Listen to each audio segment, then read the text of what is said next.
என்னுடைய அறச்சிற்றம் என்னவென்று சொன்னால், இது தமிழ்நாடு தானே, இது ஆந்திரா இல்லையே.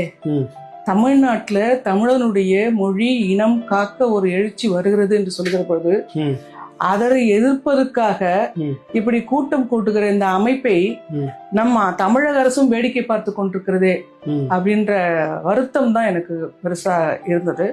அதோடு மட்டுமல்லாமல் ஒரு மொழி இனம் காக்கிற பெரும் முயற்சியில ஈடுபட்டிருக்கோம். தமிழ்நாட்டை தலைமையாக்க தமிழ்நாட்டின் முதலமைச்சராய் தமிழன் தான் வருதல் வேண்டும்னா பாவேந்தர் பாரதிதாசன் கனவு கண்டாரு. நம்மெல்லாம் தமிழர் தான் கலைஞர்னு ஒரு காலத்துல நினைச்சிட்டு இருந்தோம். இப்போதான் அந்த தெளிவே நமக்கு பிறக்குது.